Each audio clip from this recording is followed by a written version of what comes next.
A massive release of secret Iraq war files indicates U.S. forces often failed to follow up on credible evidence that Iraqi forces abused or even killed their captives.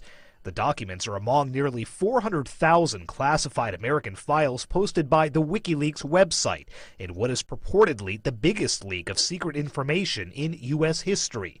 While the material could not be independently verified by the Associated Press, the documents appeared to be authentic field reports of U.S. military personnel inside Iraq during the war. The documents date from the beginning of 2004 to early this year, mostly dry, terse accounts by low-level officers of battles, bombings, equipment failures, and other day-to-day events. WikiLeaks posted them despite furious American insistence that exposing the secret files would put troops in danger. We should condemn in the most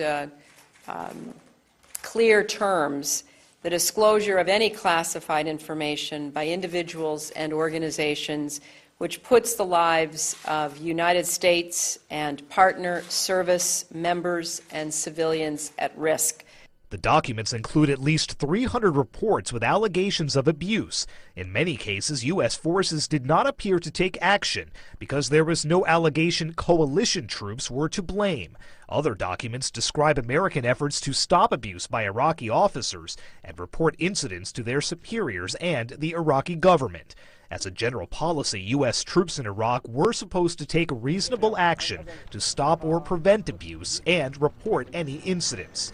The Pentagon says the documents as a whole could pose big trouble for the roughly 50,000 U.S. troops still in Iraq. It gives our enemies an opportunity to look for patterns of behavior, exploit weaknesses, and conduct attacks against our forces that could be more effective than they have in the past.